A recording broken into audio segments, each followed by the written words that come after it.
far. That extra gear, the first 3 steps. Huge strides in the performance. That I might not be the player I am today. Welcome to another episode of Behind the Gear, and today we got a little blast from the past here. We got Mike Dawson with us, who is a currently scout with Carolina. And Mike and I met back in St. John, New Brunswick. Beautiful St. John, New Brunswick, eh? Beautiful St. John, New Brunswick. Amazing. Yeah. Amazing spot. I actually enjoyed it. I don't know. So to backtrack here a little bit, but I would just finish playing a couple of years. I moved to London, kind of starting this business, and it was terrible. Wasn't going well. No money. I bought a house. Was renovating that, whatever. And then all of a sudden Jacques Beaulieu, who's with the Knights, gets a job out in St. John, calls me up one day. And I knew Jacques a little bit here, obviously from work with the Knights, and not well. And he's like, hey, do you want to come with me to St. John? I got the job. Like, I need an assistant coach. And I remember meeting with him. I'm like, Jacques, why are you asking me? Because I hadn't coached at that point. I just finished playing, but he's like, because we're not going to be very good, and I need someone that can help teach the kids and teach basically. And it was a good answer for me. I was like, okay. So I basically rented my house out to a couple of buddies of mine, packed up my Jeep full of all my crap, and then drove out there. And then that was it. And then about not even halfway through the season, I think you ended up kind of coming out, helping out, and then jumped on the bench with us, which was awesome, because it kind of needs some comic relief every once in a while when you're coaching major junior on a crappy team. But when I met you though, you were at that point, you were working for Hockey Canada, I think, right? With New Brunswick, correct? Yeah. There was a Atlantic Regional Center, and it was based out of St. John, New Brunswick. And it was, if you remember, in the same parking lot as Harbor Station where the Sea Dogs played. Yeah. So the year before you guys came was the first year of the expansion team. Right. And we really didn't have a lot going on with the team, even though we, we're so close in proximity, and, we did a little bit of community stuff and, development stuff. But when Jacques came in, it was kind of worked out great for me, because he almost immediately came over and just to check out the office, and, we chatted, and then he, kind of went from, could you come and help coach it, run the bench in one of the inter squad games? And then I sat in on the evaluation meetings with you guys, and, then could I come out to practice and help out? And that worked out good. I would come over on my lunch, because the practices were at 12:30, 1 o'clock. And then, he wanted to add a guy on the bench, and to me, it just got better and better. I was really excited to get in the opportunity. The one thing I missed by working at that Hockey Canada job was the competitive angle, because it was primarily all development, player and coaching development. The only competitive angle we had is that our office ran the Team Atlantic under 17. Right. The old format for the World Under 17s, there was regional teams across Canada. Yeah. So once a year we had that team, but it wasn't that long of a process, and it was a 1-week tournament. And so I really missed that competitiveness, and to get involved with you guys, as bad as our team was, it was a blast, and it's fun to go to the rink when you have something on the line every night. So for sure, I loved it. And, unfortunately moved away, or I might've stuck around and coached with him for another year. But my wife was from St. John, and, we knew that we weren't going to stay there, just in terms of job opportunities and things like that. So we ended up kind of picking up and moving to Ontario, settled in Kingston, and we've been there now for about 12 years. Cool. No, it's really cool. The one thing I found coaching was, it was like the best of both worlds, because you still got I was, still excited for game day, bus rides, all that kind of stuff. But then you could go out after and have beers and chicken wings, and didn't have curfew. It was great. It was awesome. That was the best part. And I had the double whammy of my wife was pregnant that year as well. I don't know if you remember, our daughter was born in December. So that's right.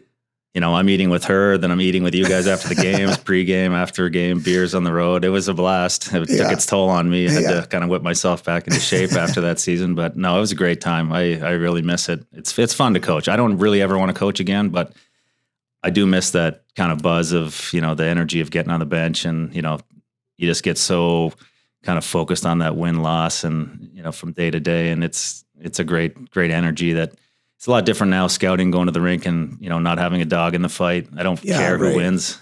Sometimes in playoffs, I cheer for a little bit for the team that might make my travel schedule a little bit easier. But, if Niagara's playing Peterborough or Kingston, I'd probably rather the Eastern Ontario team advance. Yeah. But, in the grand scheme of things, that doesn't really matter either.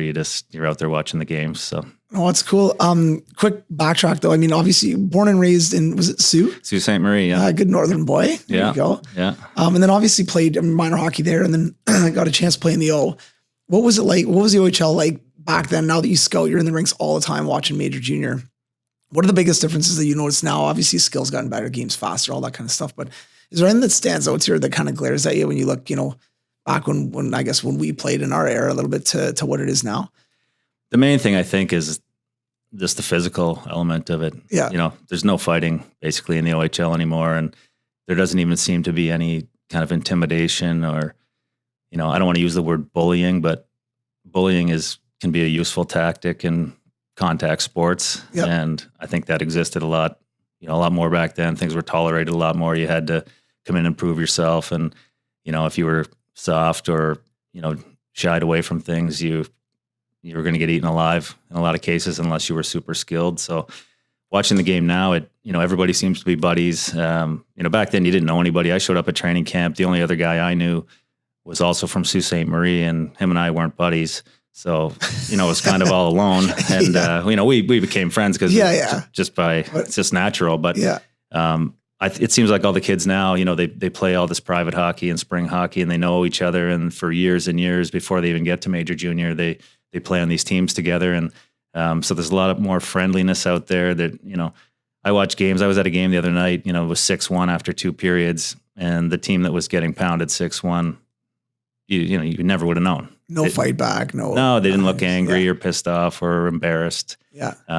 That's part to me is a little disappointing because you want those kind of guys in your organization and on your team. Those are the players that you want to coach, the ones who care, who, are invested, and they're a lot harder to find now, or it's at least a lot harder to identify. I would agree though. I think, I think back on when I played, which is right around the same time, we're kind of right around the same age. And I think I was a smaller guy, but I was never, there was games, no doubt, that I was like, oh man, that guy's on the other team. Like, you kind of shoulder check and make sure you know where that guy is. But I found there was more team toughness. Not that any of us were like, we had a couple of guys that could throw, a couple of guys that could fight. And there was way more fighting, obviously, and for me in junior and things like that. But when I was on the ice, I had line mates that I knew if something happened in the corner, that not knowing maybe would fight, but I'd have 2 guys on my back help me out, or vice versa. And I see stuff going on now, and guys getting clipped, or guys getting, and I'm talking, in major junior, where no one even goes over and talks to the guy.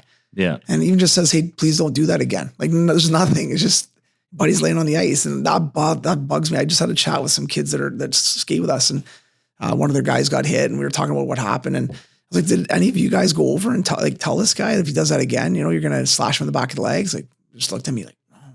And I was like, just went on sound like I was 100 years old. You guys need to protect each other, man. Like, if something like that happens, that guy needs to get sent a message. You don't have to do anything stupid. Just tell him. You do anything like that again, we know your number or whatever. We're going to, and it sounds barbaric, but I think you're right. Because when they get to the NHL, what happens, right? Like, it is a more competitive league. It's, guys have paychecks on the line. They got a lot of other stuff on the line. They want to win. I know it's getting away from that a little bit, but man, there's still a lot of guys that play with that edge and play, and bring a soft player from major junior is probably going to be soft in the NHL. Yeah. And if you look at last week, Lucic's 2-game suspension was a big topic of conversation, he punched Sherwood after poking the goalie pretty hard. And the debate that I kept seeing was, why he did it. Was it because he poked the goalie, or was it because Sherwood stripped him of the puck and he was embarrassed? And I kept thinking, it doesn't matter. Like, the reality is he went and he stroked him after the play for poking the goalie. And the reality moving forward is most guys in the league, when they're playing against Calgary, will probably think twice about going in and poking the goalie. Doesn't matter if he was embarrassed because he got stripped of the puck, or if he was just sticking up for his goalie. He did something that probably, in the grand scheme of things, is going to impact some decision-making by his opponents in the future when it comes to those kind of scenarios around the net. And, that may or may not pay off for them long-term. We'll probably never really know, but guys like you and I think that we know it has an impact on the bench. I mean, nobody wants to have that guy coming after you. So if you can avoid that, and most guys would rather avoid that, then, they're not going to go in there and kind of stir that problem up. Yeah. Well, and I mean, on the other side of it too, if you go in that locker room after that game, do you think anyone's upset at Lucci's because he got a 2-game suspension? Or, I think he got a penalty on the play. Maybe he would end up finishing that game, but boys are pumped, like, hey man. And I bet you, can't remember the goalie, but he would have been like, hey, thanks, man. Like, I remember guys jumping in on me, like helping me out with something, and just talking to a guy or fighting a guy or whatever. And first thing I would do is go over to the penalty box or go to the bench, say, hey, thanks, man. Like, you don't have to do that, but thanks. Like, those are, to me, just like human characteristics that I think, for when we talk about hockey specifically, obviously, I think those are important. And I think they are gone by the wayside a little bit. You know, and I say this all the time when I'm talking to people, but a lot of it I think comes back to parents and how, you know, and parents and coaches. And I'm not saying kids have to fight, but making them good teammates, you know, pleases and thank yous. Hey, nice goal. Hey, good job. Hey, congrats on getting the MVP, instead of, oh, I didn't get it. Oh, poor me. I didn't get my points, you know, and like teaching your kids to, yeah, it sucks when you're a goal scorer and you don't score and your buddy got a hat trick, but man, hey, good job. Yeah. You don't have to be happy about it, but like, those are to me just like little character building things. And then, yeah, your buddy gets hit in the corner, something bad happens to him, or somebody does something stupid to him, you go help him out. Like, you know, whether that's your sister on the street or it's your buddy in the corner, like it's the same thing to me, you know? Guys now, not only will they not even really stand up for their teammates in most cases, they don't even stand up for themselves. No, totally. Like, yeah. I find it really irritating when you watch a guy who takes, you know, maybe he gets run at or just takes a bit of a, I don't even necessarily say cheap shot, but he, you know, something that somebody's getting in his face, you know, the first thing they do half the time is turn to the officials and start whining about it. And, you know, we're sitting up there watching and you just want to see a little bit of pushback, you know, have some pride, you know, don't take that, you know, pushback. Stand up for yourself, show them that you're not going to be pushed around.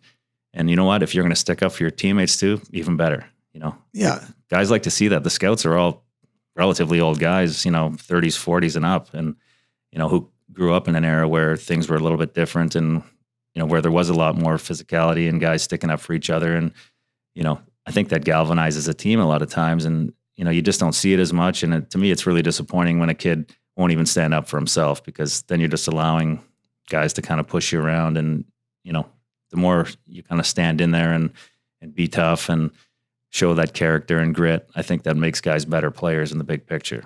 And I think you look way better as a player. Like, I just think, as you know, you're looking at guys who play major junior, let's say, or junior hockey to get scholarships or whatever that is, even on the girls' side, like just sticking up for yourself, I think is you're bang on. And I've been fortunate. I've been able to watch some games with you and stuff too. And I remember, you know, multiple times you and I looking at each other like, oh man, are you serious? That just happened? And he just skated away and went to the bench. Like, yeah, you know, and had that guy just maybe have turned and went and said something to him or just pushed him back. That's it. Pushed him back. I'm like, a way different conversation. Like, okay, good. Like, he's got a little bit of pushback in him, you know? And I think those are those like skills I think that are developed over time. And I tell a lot of young guys now, everyone's scared. Like, you go on the ice and you're playing 5-on-5, like most of those other 5 guys, not all of them, but they're probably scared too. So don't, you know, when somebody does hit you or knock you down or cheap shot you, like, don't be afraid to go tell them, you know, and push back on it a little bit, you know? And I think it's up to coaches too, to like, I don't want to say encourage it, but like stand up for yourself. And that to me is not even just hockey. That's life. You got a boss that's shitting on you all the time. Well, don't be afraid to step up and, hey, like, no, I'm not taking this, you know, and being able to push back a little bit. And I mean, you've got a daughter, I've got 2 kids, and I don't want my kids to get walked all over, whether it's hockey, soccer, working at Xerox, doesn't matter what it is, right? I want them to have a little bit of pushback and have a little bit of, you know, little fire in them. You know what I mean? Yeah. I've told kids, you know, guys going into minor midget that I know, you know, go out there every game, every rink you walk into, just act like you're the toughest guy there. Don't take shit from anybody. Yeah. Because no one can prove that you're not. And once in a blue moon, when you get a little bit older, somebody might call your bluff, but it's not going to happen very often. And you know what? When they call your bluff, answer the bell, but it's not going to happen very much. Yeah. And just by going in and acting like you're tougher than everybody, you're going to fool 90% of them anyway. They're just not going to want to bother with you because you've got this abrasiveness and this, you know, this attitude and this aggression that, you know, just makes people not want to, you know, go in the corner with you or whatever it is. And you're going to get a little bit of an edge out of that. I don't even see kids doing that though. No. Like it's almost like they're even afraid to go in and pretend they're tough. Yeah. But I mean, you know, acting tough is just, you're scaring 90% of the people away immediately. And you've just got to have it. You just got to know that there's going to be somewhere in that 10% that somebody's going to say, not really buying your thing here. And when that happens, you should probably bite down and answer the bell. But you're also going to be better off for that in the big picture too. For sure. You know, you're going to gain the respect. I mean, these kids somebody gets in a fight now, the video's out there immediately, you know, and then if a guy looks like he's not afraid, not going to back off, then most people don't want to mess with that guy. Oh, it's so true, man. That's one thing I noticed when I was playing.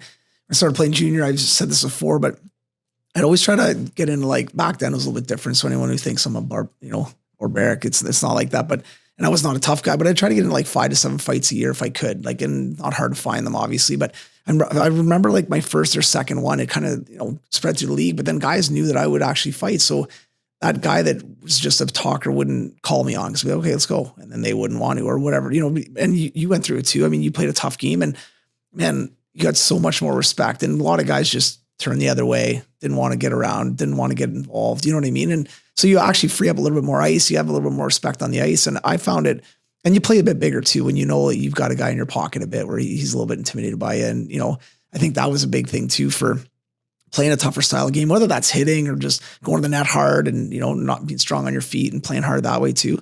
Guys know, and they'll figure it out pretty quick, and it does spread like crazy. And, next thing you know, there's stories told about you that probably aren't even true that make you seem way tougher than you are, Yeah. And there was always, back in those days when I went into Kingston as a rookie, I was a 7th round pick, and I had a lot of penalty minutes in midget, played in the Great North Midget League. And, you know what it was like. You go into some of those gritty places, New Liskard, Kirkland Lake, It's a wicked league though. It's so fun. Timmins. And, and then I'm at training camp and I was terrified. And I remember sitting on the bench and in an inter-squad game, and one of the scouts came down to the stands and basically told the guy beside me, his name was Tony Yob, he was a veteran, he was really tough, to go out and pick a fight with a kid that was supposed to be a fighter. He said, basically go out and see what that kid's got.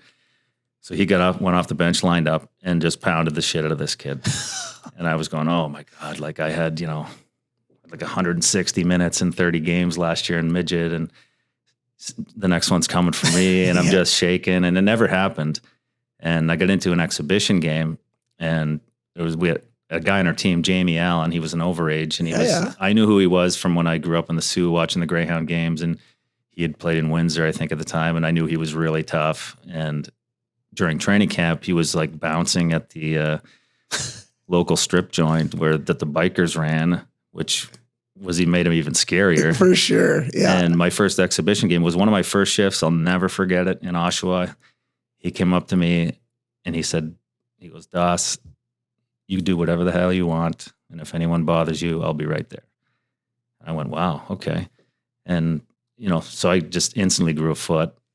And, that ended up, I think, propelling me to make the team, because then I played with confidence, ended up over the next few games having a few fights, and that, I did well in the fights, and that built my confidence. And, I don't know if he intended it to be a leadership moment, but when I look back on it now, it was. For sure, yeah. I've never forgotten it. And I tried to do that as I got older for other guys too. If rookies came in, be a good teammate, tell a guy, listen, if anyone gets out of line with you, I'm right there for you. Go out there and do what you want. That is huge though, man. Yeah. That is really big for and I didn't know what it was at the time. It just, to me, it was like a big brother that, came over and made you feel safe. And I look back on it now, as you get older and you learn things about, team, building a team and leadership and all that stuff, that sticks out for me as something that really kind of made a big difference for me in the moment. That's really cool. Yeah, that is good, man. Now, you end up making Kingston as a rookie then coming? Yeah, and it was because of that. They told me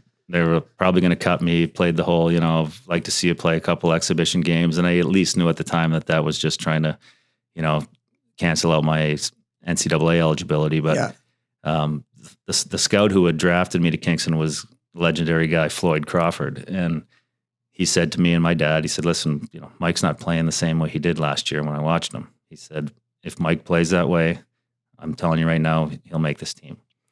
So, a day or two later, I'm getting in the exhibition game. I have Jamie Allen come over and say that to me. So kind of everything clicked. I knew what I needed to do, and all of a sudden I had the confidence to do it. I think once I got out of the inter-squad games, and I was actually on a team, right, and putting the same jersey on, I felt better. And, now some of the guys. And honestly, one of the things that really helped me was getting into a couple fights, because none of the other rookies did it.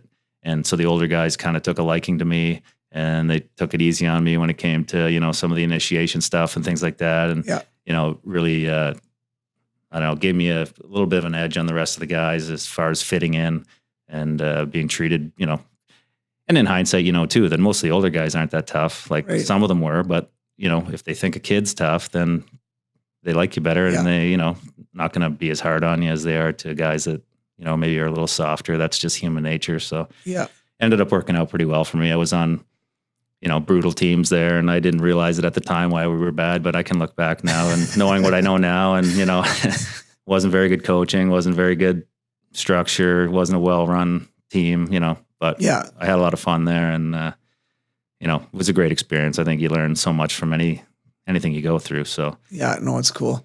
I mean, if you think back on your first 1 or 2 fights, doesn't matter what it is, but what was it like though in the locker room after? Like, what were the boys like when they come in? Well, my first one, I remember it was in Kingston. It was exhibition game against Peterborough. I scored a goal, and then right off the draw, the puck came to me, and one of their guys took a run at me, and we ended up fighting right there, and I won the fight pretty decisively. And you get one fight and you're out in exhibition. Yeah. And so I went off into the dressing room, and the head coach followed me into the room and shook my hand and said, "Great game." And I've never forgotten it, because that was, at the time you're just hoping to make the team. Yeah. And, That's so awesome. yeah. And then I had a couple more, and I did really well. It just wasn't, hanging in there, doing well. Wasn't losing. Yeah. Won most, but it wasn't losing. And so, yeah, had a lot of confidence. And then, that kind of, we were a bad team. So, there was opportunities there to get on the roster, and I was doing something that none of the other rookies were doing. So I think it gave me a bit of an edge, and then, kind of settled in and played after that. I was never the biggest or toughest guy and didn't want to be, but, Yeah. I at least fought my own battles and tried to be a good teammate. And, But it is a kind of an instant respect thing, right? Like even at camp, I'm sure some guys maybe that didn't know you, a young guy, like young kid coming in as a rookie, and like all of a sudden, like, whoa, they're on the bench. Like, man, seriously, like that was unreal. And then to me, it just changes how guys look at you. Like even pushing back on somebody, even just answering the bell, not even fighting, just showing that you're not afraid to get your nose dirty. You're not afraid to go into a scrum and help your guys get out of it. You know what I mean? Those are all little things to me that just add little chips to your stack that, make, guys respect you a little bit more. They know they got their back, and I think that's huge as far as the team game. And obviously we're talking about hockey, which is massive. I think any team that's had success at the NHL level in the last bunch of years, they've had a pretty tight knit group of guys that play hard. They don't have to love each other, but they play hard for each other. They enjoy being around each other for the most part. They hang out together. It's a tight knit group. The guys the teams that are usually having success in the playoffs and pushing, Yeah. And they're with guys that they trust and they know that they can go to battle with, and that, when they look around the room or look beside, those guys are going to be there. And I think that really brings guys together. If you have those kind of players with that character and that compete, when you get to the playoffs, I've really noticed in the last few years, there's guys who get you to the playoffs, and then there's guys who get you through the playoffs. Yeah. And it's hard to find guys who do both. But, when you can find those guys, they're the ones who really shine in the playoffs, because whether people like it or not, the style of game changes, the officiating changes. And, there's some teams in the NHL, without mentioning any, that, have great regular seasons in recent history, but when the game changes a little bit in the playoffs, they haven't been fully equipped to handle it. And some of those teams that can do both have strong regular seasons, and then they get in the playoffs and they're built for the playoffs. And so when the rules change a little bit and more of the physical stuff is let go, they're ready for that. And they really seem to shine. And, St. Louis is a prime example. Washington was like that as well when they won. I mean, you can go back through the list of recent Stanley Cup winners. And for the most part, if they didn't have a lot of grit on their team, Pittsburgh was maybe a team that didn't have a ton of it, but they've got a bunch of superstars. Yeah, and guys and even those superstars that'll play hard. Oh yeah, that'll go to dirty areas. Yeah, I mean Crosby plays as hard as anybody. Sure. So does Malkin. So I mean, but even just from a toughness perspective, if you don't have that grit and character in the lineup to the degree that some other teams do, if you have enough skill with character and compete, then you've got a chance. Yeah, and that's probably the ultimate, right? If you can get a guy like, obviously Crosby's a elite of the elite, but you get guys that have skill, that don't mind playing hard, that are, going to protect, not even protect, just jump in for their teammates, help, like those. And even Crosby, saw him do it again this year. Like guy, he's dropped his gloves to jump in on a teammate getting hit or whatever it was. Like that's one of the best players in the world. And, he just goes blacks out for a second and just does what is innate in him. You know what I mean? He's not, sure, he's not thinking, oh, this is going to look sick on Instagram. He's playing the game and this happens. His instincts kick in and he goes and talks to the guy and stuff happens, but that's why those guys win, and you need to find that on teams for sure, man. And I mean, if you look at Carolina, obviously like their makeup, even last year, having a really good run, obviously, but you had some of those character guys, some of the older guys like Williams and that were like, they're battlers, they're warriors, man. They compete, and you add some skill in with that. And I mean, obviously I'm sure they had some fun. I know they had a lot of shenanigans going on throughout the year, but I'm sure the boys in the locker room, you talk to those guys, they loved it. Like they had a blast doing it. It was fun. It was, kind of, I'm sure got them together a little bit more too. Yeah. And I think a lot of credit goes to our coach, Rod Brindamore. I mean, the one thing about Rod is the guys can't fool him. I mean, he's been, he's everywhere that they're, everything they're currently experiencing, going through, he's done it all. He's still in better shape than half the guys on the team, still works harder. He's been, everything from a college player to a rookie at 18 in the NHL, played in some different teams. He knows when guys are putting forth a full effort and when they're not. You can't fool them. And I think the guys loved playing for him that way. He's just honest and upfront, and they knew where they stood. And we had a bunch of guys who kind of bought into what he was selling, and, they got along really well. The shenanigans, the surge and all that stuff, as much as people hated it outside the organization, I think it, kind of pushed them even closer together at times. And, they built a bond with the fans and kind of rejuvenated the atmosphere a little bit. We hadn't made the playoffs, and I think it was, 9 years or something like that, 8 or 9 years. Right? So, to be able to get in. And the thing is now, if you can get in, you have a chance. Yeah. And we showed it. We got in, I think we got in the first wild card spot, but we were healthy and we got some pretty good goaltending and clicked at the right time, and, ended up making it to the conference. Was it conference final? Yeah. So, yeah. Which is unreal. Yeah. Yeah. So, I mean, a lot of things, there's a lot of luck involved. I mean, all the teams are pretty good, and the standings are so tight that, if you can be healthy, if you can peak at the right time, if you can get good goaltending, and if you can squeeze into the playoffs somehow, then you have a chance. And, St. Louis showed that by getting it done all the way last year. Oh, for sure. Yeah, definitely. Yeah. I mean, their story's unreal as far as obviously where they came from, and how it all ended up is unreal. If you kind of look back now, so moving out of St. John, kind of moving away from Hockey Canada, going to Ontario, what did you do what was your job basically when you moved to Ontario?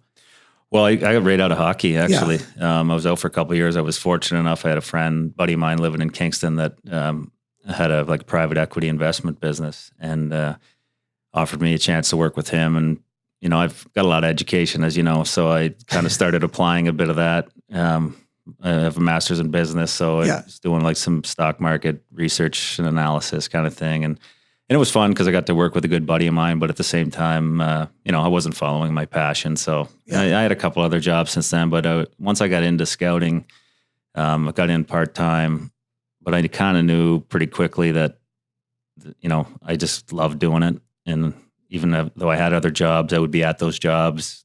Can't wait to go to the game tonight, was all I was thinking about. And, so I kind of just went for it at one point, and, said, I want to give this a go, bet on myself and see if I can make a career out of it. That's awesome, and hopefully I can. I'd like, I haven't really worked a day being a scout. It's very lucky to have one of these jobs. Keep reminding myself of that. Even a shitty day as a scout is better than most other things I've done outside of the game. So hoping to be in it for another 20 years. I'm 46. I'm not looking forward to, I'm not in a job that I can't wait to retire from. I'd love to keep going. And, I love the grind of it. I love the people in the game. It's not work. I feel very fortunate to be able to do it. And, didn't get an opportunity to make the NHL as a player, not even close, but I made it now as a scout, and I'm, hopefully, can get a shot at a Stanley Cup through this one day. Yeah, no, definitely. I think because I know that even when I got to know you for a short time in St. John for that season and stuff, I knew that you're obviously passionate about hockey. You got a good mind for hockey. You're good with the kids, and you see hockey well and all that kind of stuff. And then when I ended up meeting back up with you randomly at the rink and kind of was chatting with you a little bit about your story, I was like, oh man, you kind of grinded it out to get back. As far as had probably a pretty good job, pretty good pay, and you're like, man, you know what, I'm doing this. And I think waking up every morning enjoying what you're doing is to me more valuable than the paycheck. Yeah, we need a paycheck to pay, mortgages, all that kind of stuff, but you got to enjoy what you do. And I think, you're a testament to that. I get this question a lot. Even guys will say, well, how do you become an NHL skills coach? And I honestly don't even really know. I think the best advice I can give anybody on my side, so I want to hear your side of this, but you can send resumes out to every team and maybe you'll get a call back, but probably not. But you kind of make contacts. You go on social media and start asking questions and finding these people and scouts or whoever it is, or skills guys or whatever it is. But I think it's more about who you know. And then obviously you got to have the background as far as you do know how to look at hockey players, or you do know how to do skill stuff or whatever. But I think it's more building up a bit of a network and then trying to volunteer or be a part-time or whatever it is. And a lot of guys in the industry that work their tail off, just going to games for free, basically just, here's my scouting report, and just trying to show people that they know what they're doing. Right. But how did that kind of work out for you as far as getting in or getting your foot in the door and then kind of starting to open that door a little bit? Yeah. After I was out of the game for a couple of years, I coached a little bit of minor hockey, just north of Kingston in a rural association, and really enjoyed it.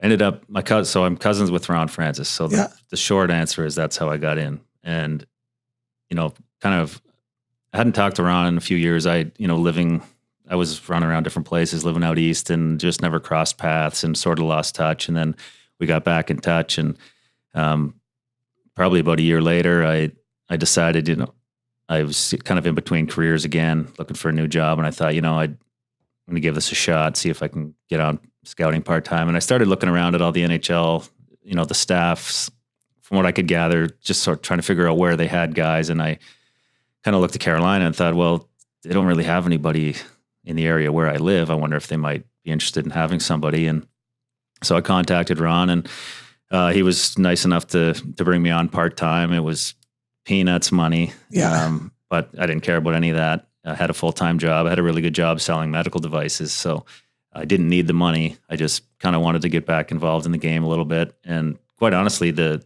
job I had, the sales job I had, was such a great job that I thought I had the best of both worlds. I didn't have to, have the risk of just being in hockey, because, things can change quick and you can be out of the game pretty quick. And I've had a good job, steady income. Yeah. Everything you'd want in a job, basically.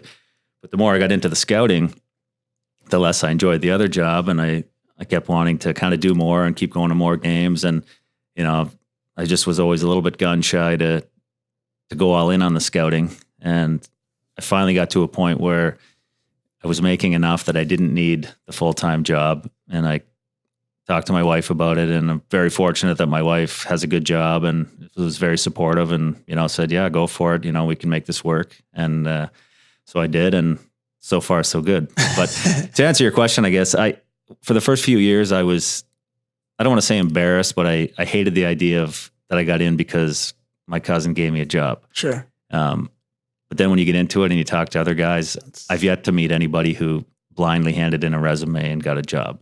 So it's a relationship-based business. Everybody knew somebody, whether it's a former, coach, teammate, friend, employee, whatever it is. Everybody's got their own unique story, but the short answer is everybody knew somebody that gave them the opportunity, and, or at least made the introduction or the connection. And then once you get in there, you kind of sink or swim based on the job you do and the effort you put forward. And there's some uncertainty in this business that is unfortunate at times. People lose their jobs, for not because they're doing them poorly, just because there's a regime change or whatever there is. But I've been fortunate enough so far to be with Carolina my entire time, and just kind of growing my role sort of year after year, and it's been a lot of fun so far.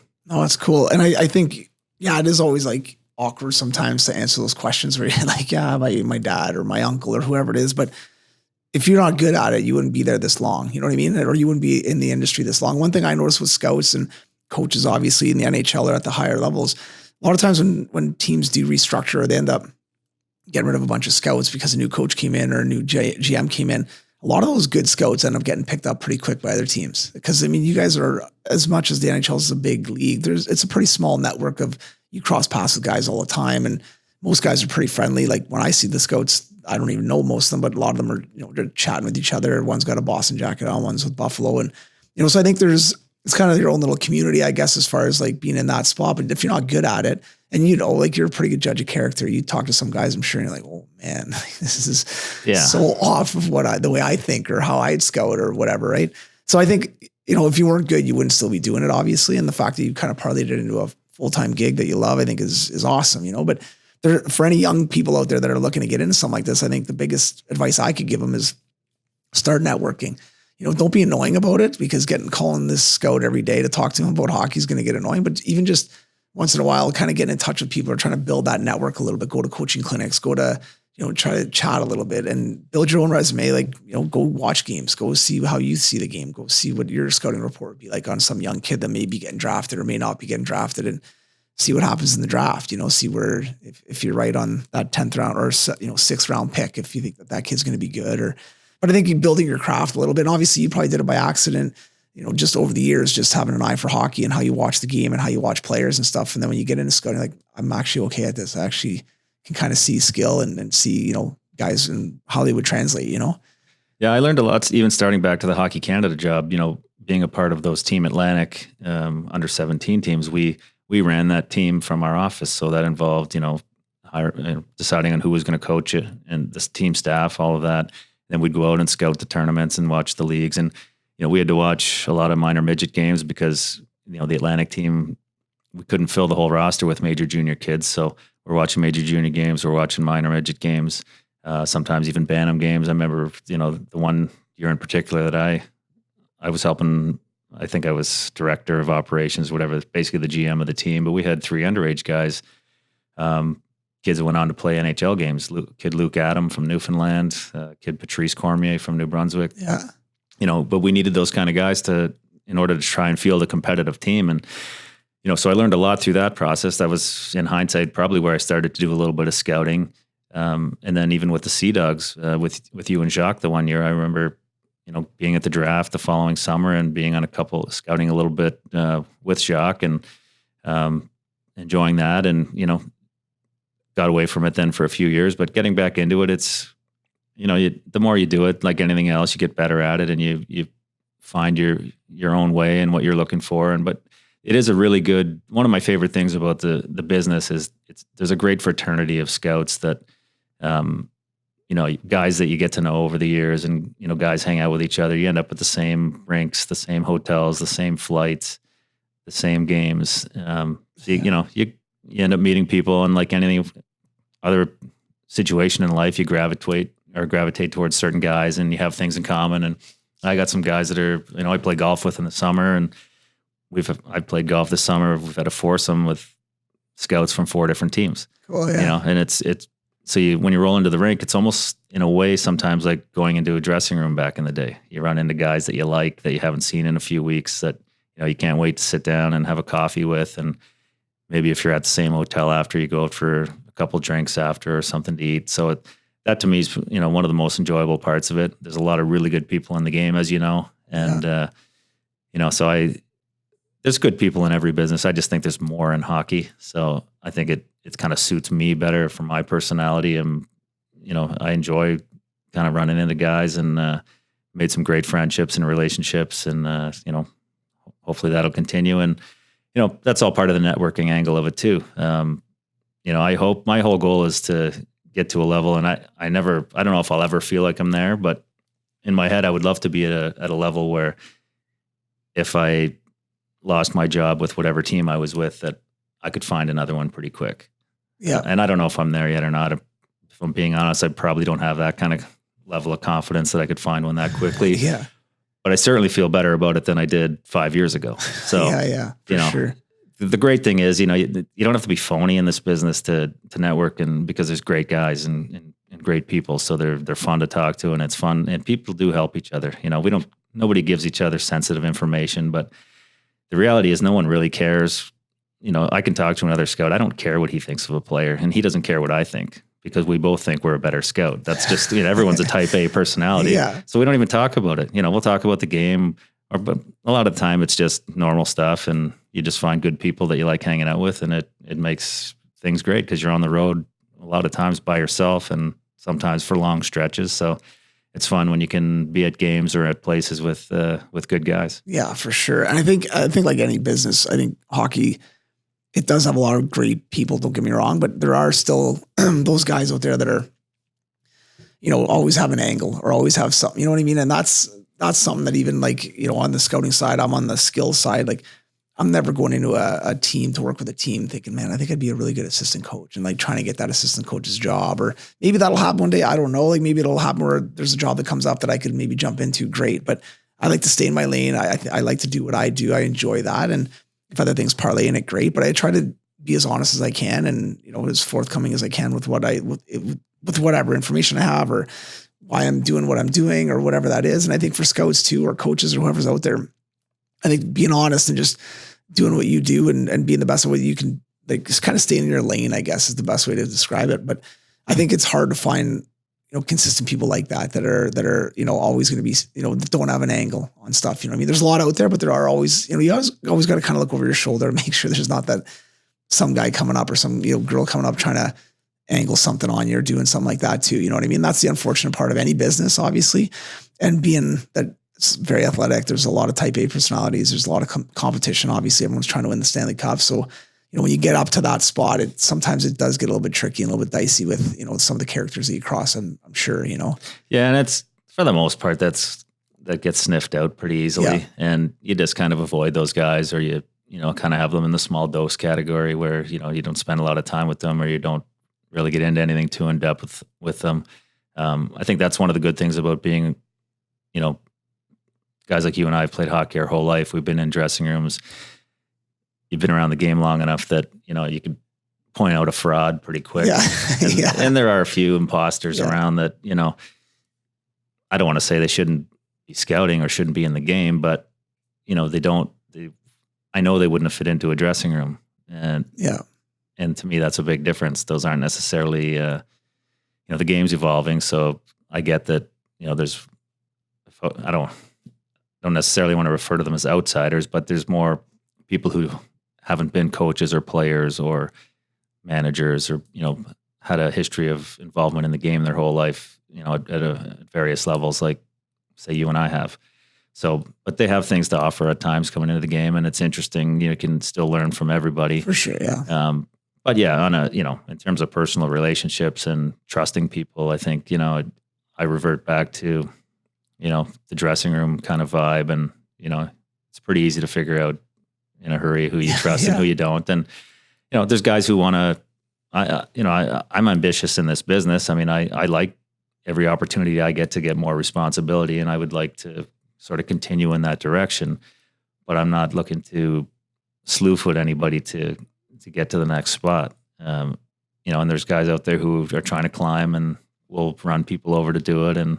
But people know who they are. And the problem for those guys is going to happen when it, they lose that job. Yeah. And then they're going to be out there trying to find another one, and people are going to remember that, hey, you didn't really treat people very well, or, you didn't really earn that. And it might be a little more difficult for them. So, I'm trying to be as honest as possible, just basically straightforward, do the work. And, it seems to be working so far. So far, so good. Yeah. Now on the player side for you, as a scout, obviously having a lot of experience doing this, what are some of the key things? Like, you're looking at players right now that are going into their NHL draft. So they're sitting, 17, 18, maybe some 16-year-olds, at the end of the year, like you mentioned earlier, maybe looking at some of the younger kids, but for the most part, they're still young men, obviously. And I'm assuming as a scout, you're looking at where do they project? Like, are they going to translate to the NHL? Can they play it? Can they play long in the NHL? What are some of the things that you kind of base your kind of characteristics on when you're looking at players? Are there certain things that you're looking for in players that are playing, stuff that kind of are maybe a little bit more specific to what you like in the players that you're looking to draft or that you're looking to put on your list type thing? Well, I think the first thing is just you're looking at the physical tools that they have. So for me, the number one thing that I look at is skating. And if the game gets faster every year, and that doesn't seem to be slowing down anytime soon. So the first thing I look at is skating. And if the skating is, some guys already have NHL quality skating at the junior level. Some guys, at least, they have a good stride, and it looks like they're going to be a good skater once they, add that man strength and they, their body becomes fully developed. And then there's other guys who they're just too slow. They don't have a good stride, and you can tell that it's kind of over. So if a guy can't skate, to me, that's the first sort of, differentiator. But if I like his skating, then I start to look at other things. If I think he's smart, the kind of hockey sense, is he competing hard? Does he have good puck skills? And if he kind of checks all those, the more of those boxes that he checks, the more excited you get about a guy. And if he's, maybe a little bit has some shortcomings in a couple of those areas, then you sort of, you try to figure out, okay, are those insurmountable, or, with some development, can he overcome those deficiencies and kind of round out his game? And I've kind of narrowed it down, in recent years to just development has become such a huge part of every organization that I try to put myself in the development guy's shoes. And, for us, our development guys are Sergei Samsonov and for our forwards, and Tim Gleason for the D. So if I'm looking at a D, I kind of look at him and I think, okay, if I was Tim, do I want to work with this guy? Does he have the tools? Does he have a chance to be an NHL player? Does he have a good attitude? Does he work hard? Does he show up every day? And if the answer to all those things is yes, then I think, as a development guy, you would just love the opportunity to work with a kid that, has the ability, wants it, is going to show up and do everything that, you want him to do to try to make it. And if there's guys that are lazy or bad attitudes, then I'm a little hesitant to want to bring those guys into the organization, because then I feel like I'm, almost stiffing the development guys by asking them to try to work miracles.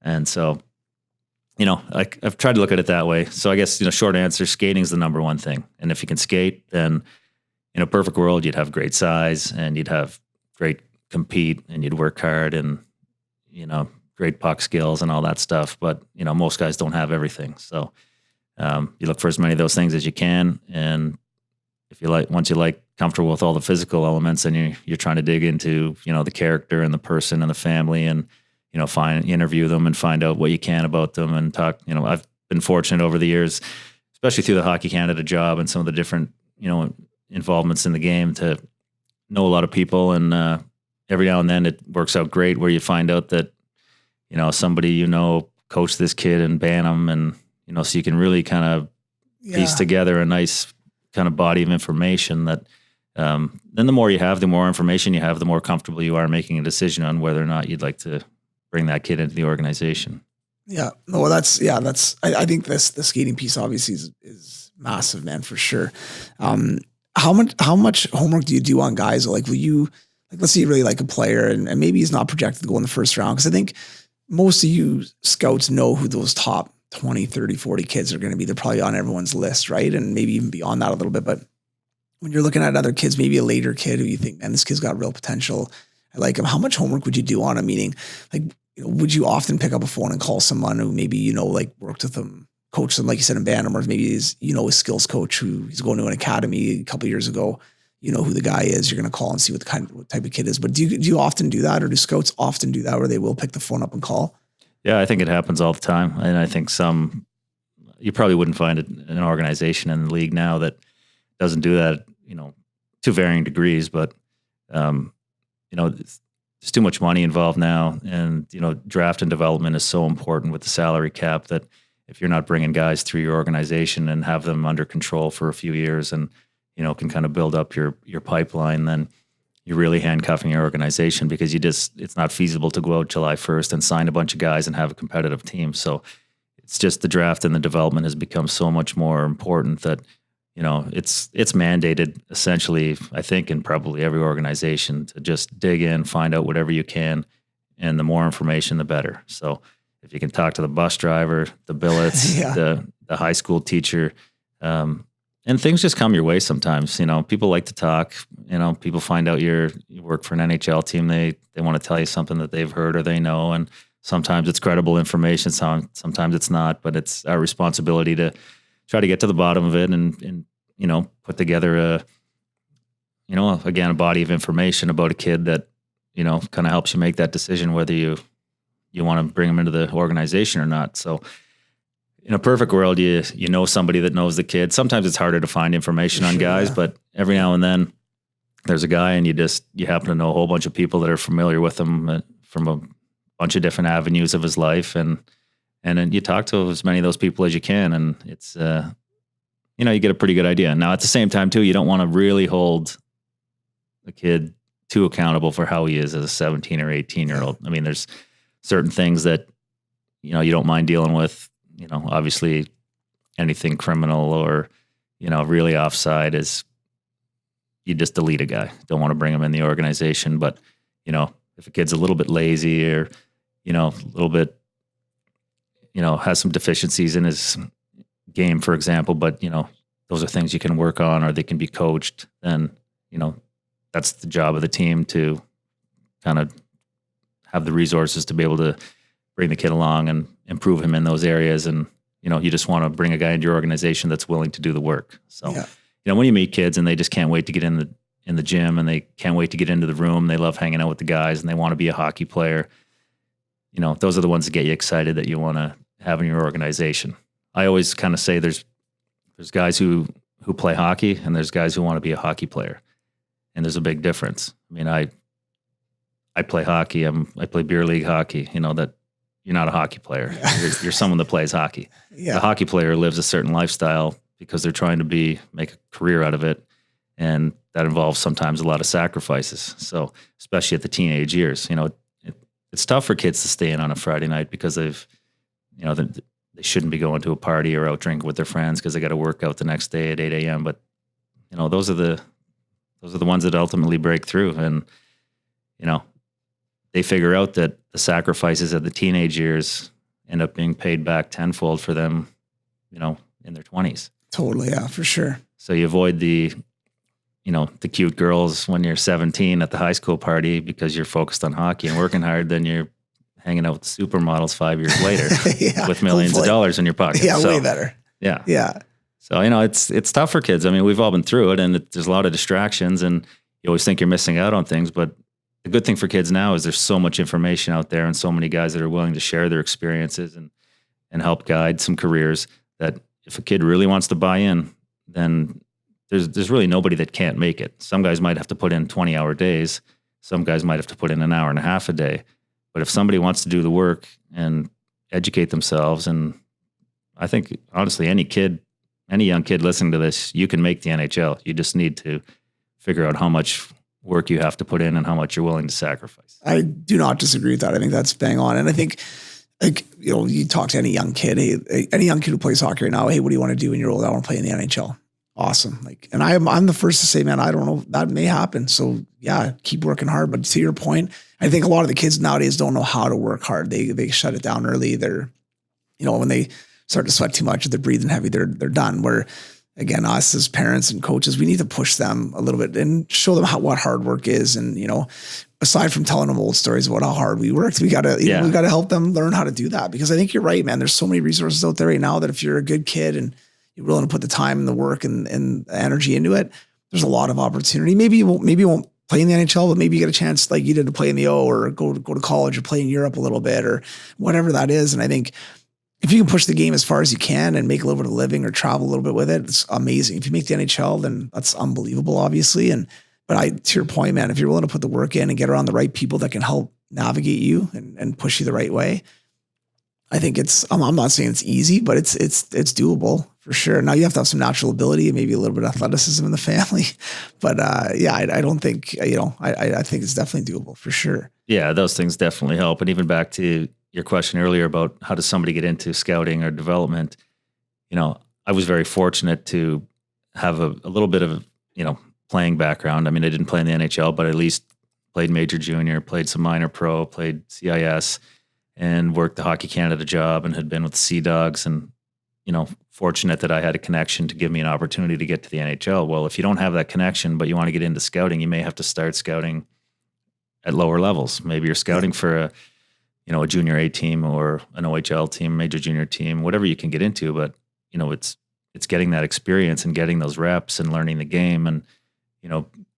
putting in the time and the effort. And a lot of it's not glorious or glamorous, but if that's what you really want to do, then, you just got to get out there and start grinding away. Yeah. I mean, it's for sure. The scouting, even at our level, it's a great lifestyle, but it's not all what people think it is sometimes. There's a lot of downtime, not downtime necessarily. There's a lot of alone time. Yeah.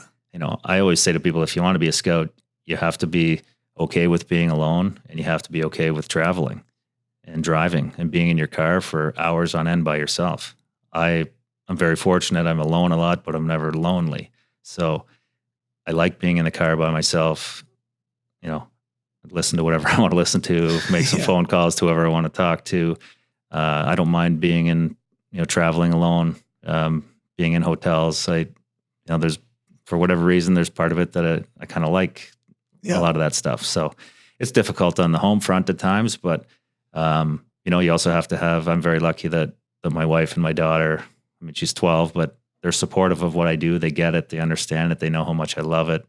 And they're happy for me that I'm able to have this chance to work in the business. So, it's just kind of, those are the, the parts that everybody thinks you just go, you get to sit there and watch a game and that's it. And it's amazing. You probably hear this all the time. I have people come up to me, oh, my husband really loves hockey. He would love to do that. If you're ever looking for somebody, like what, thinking like your husband's never, to my knowledge, played anything more than, house league. And he's been working in this other job for 30 years. Like, I don't think it's going to work. Like, no, it's so funny you say that though. That happens all the time. Like it's weird. I want to bring something up too that we were talking about, but to your point about family, I think what you guys do as scouts is a grind. Like I remember talking to the guys in Washington and 200 something days on the road, like 250 something days in a hotel. Like it's a lot, man, when you're doing it full time. I mean, you're gone for a week at a time sometimes. So if you don't have and the worst thing would be coming back off a week road trip, you're tired, it's been whatever, stuck in a snowstorm, and then your wife's grinding you because you're gone all the time. And that happens. I know you got buddies that are in the industry that are just getting grinded on the road. You can hear the wife yelling at them on FaceTime and just like, oh man.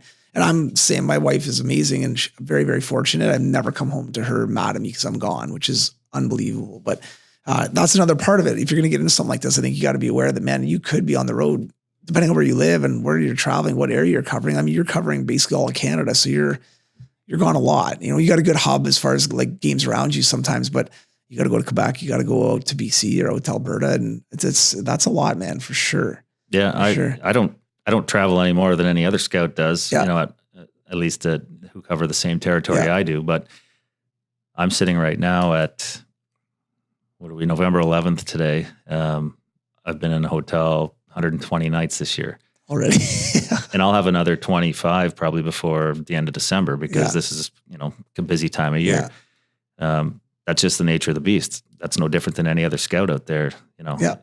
I'm not tooting my own horn. That's just standard across the business. And there's guys that would have more than that. So it's just something that it's a part of the job. And if you don't like flying, if you don't like driving, if you don't like driving in the snow, there's a lot of things that aren't fun. That there's places, not every town is great. It's awesome when you get to go to some cities that you love. I love Halifax. I love the Maritimes. I spent better part of 15 years of my life out there. So anytime I get a chance to go out there on a scouting trip, I'm excited to go. I know I'm going to run into old friends and go places that I love to eat at or, whatever may be going on. But, you also go to some places that you aren't as glamorous and, but that's the job and you got to go there and, ebbs and flows like everything else. Yeah. One thing I want to touch on though, we were talking about before we got on and I go through it on the skill side. Like people say, oh yeah, my son's, he's 22. He's just done school. He'd like to, get into doing skill stuff and that's great. And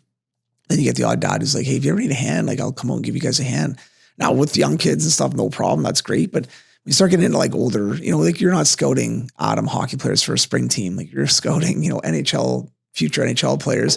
And if I'm working with elite guys, it's like there's a certain skill set that falls in there. But if you've never done it at that level, you don't really know. You just kind of bucket all the scouts as like, oh, I just scout, like whatever. And same with skills guys but man, like if you haven't done it before, if you have never scouted before, it's not as easy as it seems. And what I'm getting at is you got to be able to pick through. And I go back to that top 40 kids. Those are easy. Those are the top 100 that are going to be at the combine. You kind of know where those kids are. Some of them may never pan out, but they're going to be on the list, probably going to get drafted.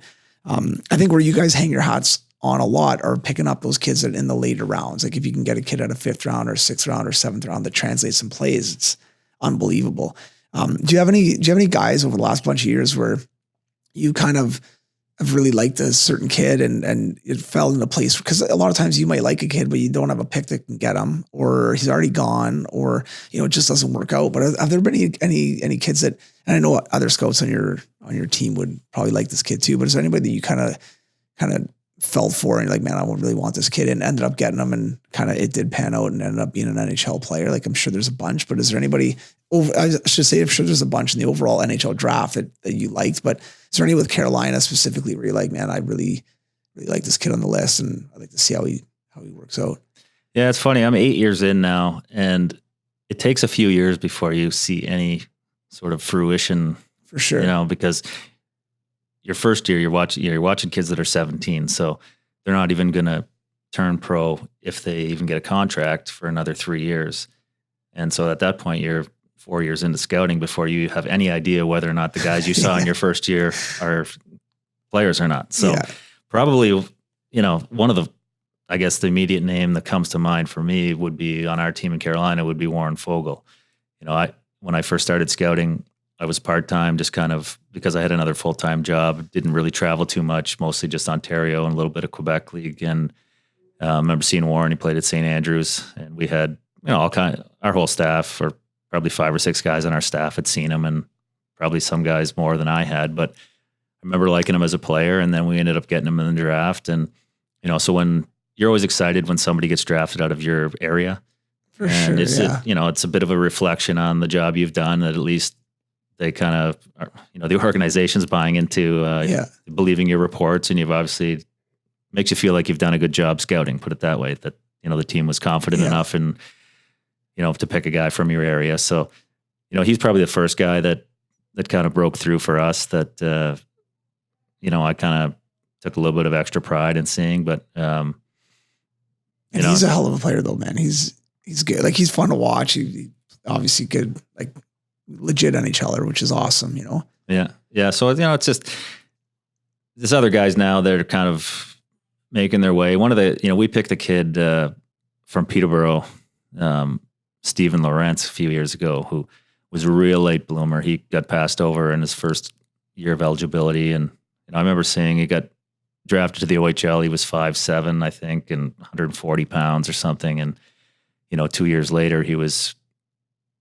2 or 3 years later, he was 6'3", 190. Wow. You know, so now he's about 6'3", probably over 200. And I've watched him over the last couple of years work his way up from, you know, his first full year pro. He was in the East Coast League, and then he was in the East Coast League for half the year last year. Then he got up to Charlotte and ended up sticking for the second half of the year and the playoffs, and was part of the Calder Cup winning team. And now he's a full-time American League guy.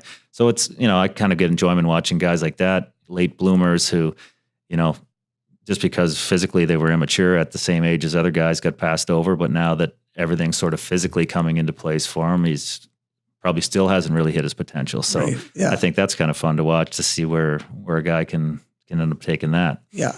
But yeah, you know, it's frustrating at times. You really want guys, you get excited about players, and then another team grabs them, or as a group, you know, you sort of get overruled, and, you know, that's the nature of the business. You can't take it personally. But it is nice when you can get a kid that you're high on, and especially if he's from kind of the area that you're primarily covering, it, you know, it's just a little boost for you. No, for sure. Yeah.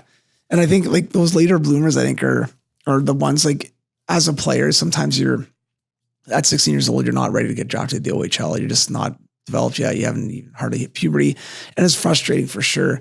But I think, you know, if you stick with it, like you said earlier, if you work hard and you keep doing the right things and keep putting the work in, it's fun to hear stories like that of kids getting passed over, and then all of a sudden now they're starting to get their stride. And anytime I hear of young guys or goalies or defense or forwards that have spent time in the East Coast League, now we're getting chances in the AHL, and then hopefully, you know, who knows, gets game, like that to me is unreal, because that's a grind. Like, when you're going, a lot of times when guys get sent down to the East Coast League, they're just like, okay, I'm done. Like, let's go to Europe, or, you know, but if you grind it out, like spend a whole year and a half, and then like that, to me, those are the kind of stories that kind of, for young kids to kind of follow and listen to a little bit, be like, man, that's awesome. You know, because there's a lot of kids that fall into that category, being a late bloomer and haven't found their stride yet and things like that, you know, so it's cool to hear stories like that for sure. There's a lot of good leagues out there, and the ECHL is one of them. I think, you know, people probably don't really understand how good of hockey that is. Yeah. You know? And even leagues like the Canadian University League, there's a lot of great players in that league, and that's good hockey. Nobody ever really goes and watches it and sort of thinks of it as kind of a glorified, you know, probably beer league at times, but it's nothing like that. It's unreal. You know? Yeah, I agree. I think that's one of the best kept secrets as far as like the caliber of hockey. Yeah. And the Eastern teams are unbelievable. They got unreal scholarship money. Like, the league is, I agree with you. And there's so much parity now too. I'm involved with Western a little bit, so followed a little bit more than I had in the past, but like anybody could beat anybody. It's years past, you'd always have your powerhouse. You still have your UNBs that are good and Calgarys that are good and stuff, but there's a lot more parity in it. But yeah, to your point, it's unreal brand of hockey for sure. So there's a lot of different avenues for kids to take, right? Yeah, and they're all good, and the guys are coming out of CIS, ready for pro hockey, whether it's minor pros or not too many guys make the NHL come out of there, but once in a blue moon it happens. Joel Ward or guys like that, but they're coming out of that level of hockey. They haven't regressed, so they can go to Europe, they can go to the ECHL, they can go to various minor pro leagues around the world and have a great career with a little bit of an education sitting in their back pocket, and that's a nice feeling. I did that myself, and it's a lot more comforting to be in a dressing room in a minor pro team when you have an education. Yeah, totally. And you feel a little better than the guy across the room who's in his 30s now and doesn't have one. And if he loses his job tomorrow, he's in big trouble. Whereas if, I remember thinking like, hey, if they could send me home tomorrow, then it's not the end of the world for me. I'll find a job because I've got some schooling. So, it's a great avenue for kids. And I don't think people realize how good CIS is, but it's a great option. Not every overage player in the CHL is good enough to play CIS. And so for people who watch Major Junior all the time, that's a good thing to think about. It's, the older you get, it's still kind of a pyramid shaped thing where your guys are dropping off at every level because you're playing better hockey. So not everybody's capable of moving up to the next level. And to me, there's no question that CIS can be considered a next level up from Major Junior. And, for guys who don't make the NHL or American League right away. And yeah, like I know even at Western, there's some guys that are healthy scratch on games that are OHL players that are always come to CIS and aren't able to play in that roster. So that is a real good thing to kind of put in perspective for people that like watching the OHL or the WHL or the Q, that to say, man, like these kids were real good in Major Junior, but that league is so good that they're not even, as a rookie, they're paying their dues again, basically. The kicker with it is you go from Halifax or London or Victoria, whatever it is, you got 5,000, 10,000 fans watching a Major Junior game. Sticks, locker room sick, rinks are nice. And then you go to play CIS, and unfortunately some of the rinks are a little bit, maybe not as done up. You're not going to get as many fans. So it's a little bit of a drop that way for some of the guys. But at the end of the day, the brand of hockey is better. It's you got older guys, obviously. And some of the guys are good, man. And to your point, a bunch of them go play Europe, a bunch of them go play pro after. And now they're going to do that with a degree in their hand, and which is way, way, way better than, like you said, being married with 4 kids and 2 dogs and a U-Haul behind you. Yeah, that's a tough one. But we both played with guys like that. And like, I remember shaking my head too. I was like, man, like what's he going to do when his $700 a week runs out? It's crazy, right? But yeah. Listen, I know you got a game tonight. You're going to watch a game tonight. So I really appreciate popping by though. And one last quick thing I kind of want to leave with, but if you were talking to some young guy or even yourself 10, 20, 30 years ago, but somebody young, let's say 14, 15, 16, kind of getting into that competitive part of hockey and starting to push through and potentially, getting drafted or whatever's going to happen, playing junior.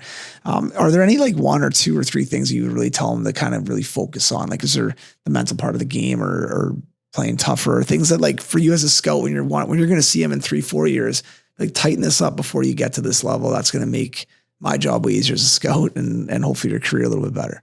Well, I think the first thing is back to the skating. Yeah. The best skaters in the NHL, whether it's Crosby or McDavid, whoever, they're still working on it every year. They don't stop.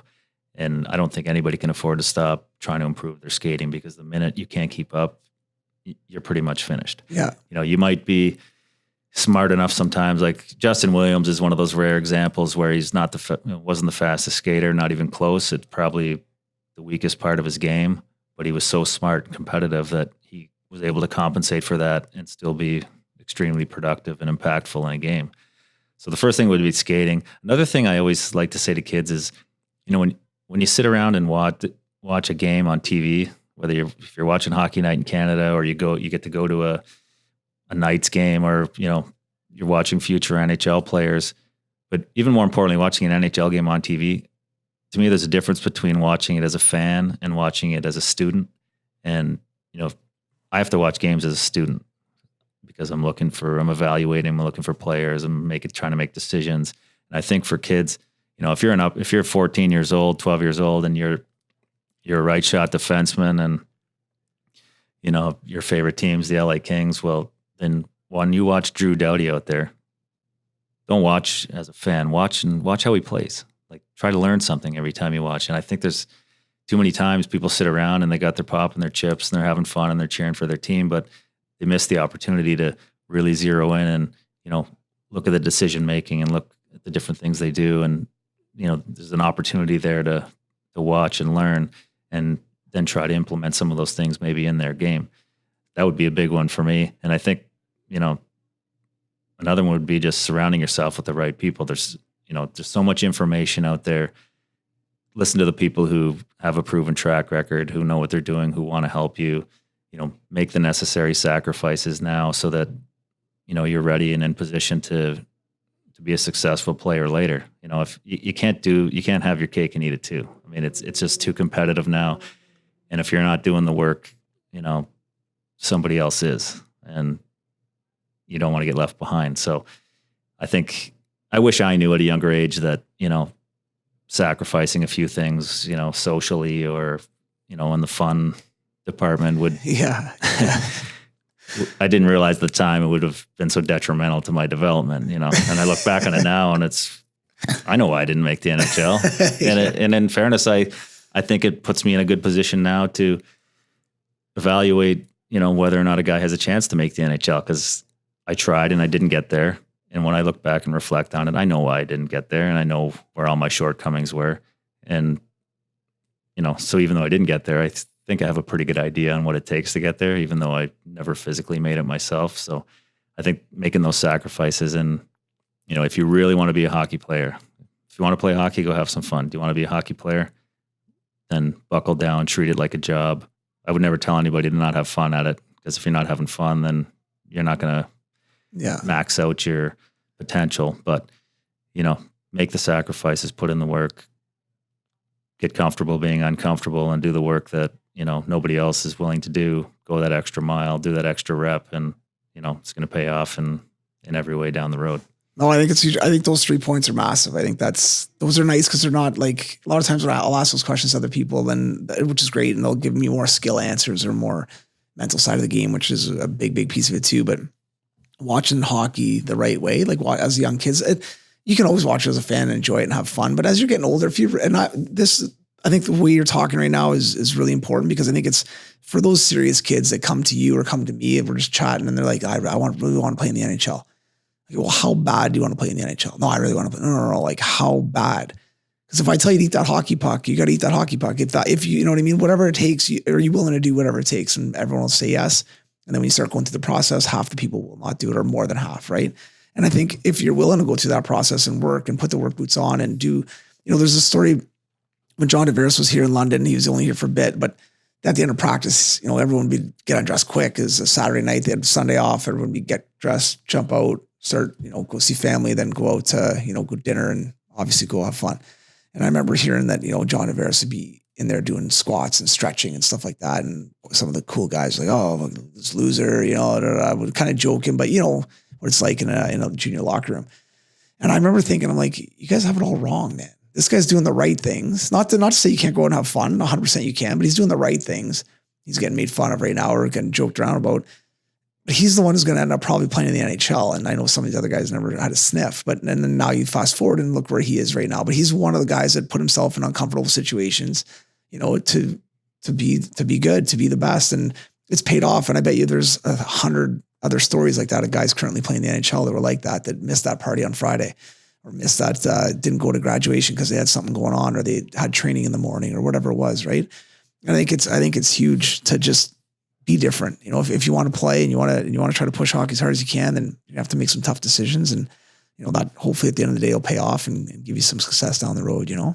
Early on in the podcast, we were talking about how guys, that physical toughness isn't really very prevalent in the game anymore today. Well, that would be another good piece of advice for me. Is like, there's about, I'm not going to name any names, but there's about 4 or 5 wingers in the OHL right now that are potential first or second round picks who are 6'3", 6'4", have the potential to be NHL power forwards in the style of a Josh Anderson, a Matthew Tkachuk, a Tom Wilson, an Austin Watson even, and to a man this year, and not every other scout I talked to, we're all frustrated by this.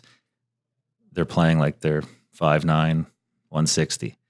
And we're just dying for somebody to go out there and be like Matthew or Brady Tkachuk or one of those other guys, like play with some grit, be mean, use your size, like, go run some people over, like be assertive.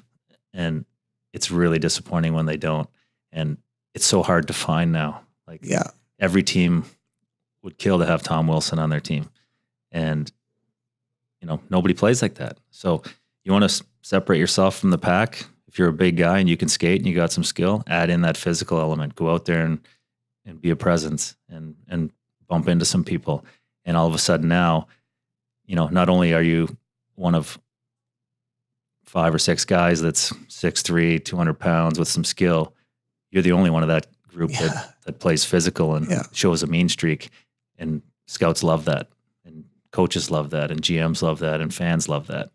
And, people pay money for that. So. 100%. And teams will pay you for it. Absolutely. Right? Yeah. And, find a way. The old days, there's a lot of stories where it was, go out there and get noticed. Whatever you got to do, go out and get noticed. You got to get on the score sheet.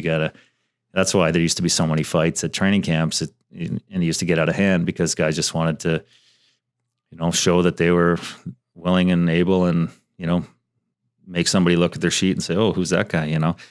Yeah. I would never tell anybody to go fight. That's on its way out of the game.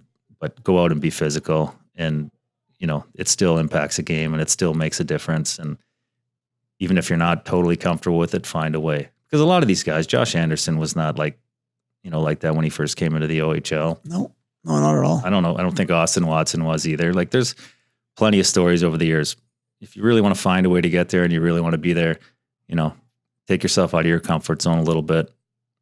If you don't do it, somebody else might, and they may end up having that job and making the tens of millions, down the road, and you'll be left and, kind of cast aside. So that would be a big one. Yeah. And the other thing you mentioned too about surrounding yourself with people and that maybe don't have a hidden agenda, that are in it for the right reasons, trying to help you become a better player, better person, all that kind of stuff. And just to go off of that and listen to them. If you trust them and they tell you that you got to go play more physical, then go play more physical. There's a reason why Mike Dawson's telling you to do that, because it works. And that's what he's looking for tomorrow night when you're playing against Sudbury. Go play more physical, And to me, playing physical isn't a hard thing to do. It's maybe you don't know how to hit, so figure out how to hit and learn and ask your coach and you can work on that. But it's just going that extra step just to finish it. It doesn't have to be anything crazy. You can smack the glass hard with your stick so everyone looks at you, but just make those little plays but listen to that group that's talking to you and listen to the advice that they're giving to you. If you got to lose weight, then lose weight. If you got to get stronger, then work on your strength, and really try to put the time and effort in the right way. Because I think there's a lot of things that you did as a young guy and I did as a young guy that wasted a ton of time that we didn't need to do. Somebody directed us the other way, like, hey, instead of doing preacher curls for biceps, maybe we'll do this instead. It'll be way better for your legs, and there's tons of hours we spent doing the wrong things. And had we listened to the right advice, or we even had the right advice around us, maybe it would have been a little bit different. Who knows? But there's no excuse for any player now to not have all the information because it's all out there and it's free. Yeah. And then you can, there's things you can pay for and get real elite, direction and coaching and all that stuff. But at the same time, you can go out there and kind of Google. I mean, for anybody now to say that they don't know what's healthy to put in their body, in terms of nutrition, I mean, then you're just not, you're not committed. You're not serious about it. Yeah. If you don't know that you need to get proper amount of rest, if you don't know that you need to work hard every shift, there's just certain things now that kids should feel very fortunate about to have access to that kind of information readily available. And, it's your fault if you're not implementing that into your routine so that you can give yourself the best opportunity to sort of achieve whatever goals you have. Yeah. No, totally, man. Well, some great info here. I'm going to try to get back to the NHL. Actually, I'm going to start working harder. I'm going to get some good people around me and try to get back to Carolina is where I'd like to go. If you know anybody there that can give me a contract, maybe a PTO. Well, skating was your strength, so you'll be ahead of everybody else your age starting out for sure. Get my straight blade hockey stick and dump pucks in the corner would be great. It'd be perfect. Yeah. Thanks a lot, Dawes. Thanks for stopping by, man. This was great. Thanks for having me. Appreciate it anytime.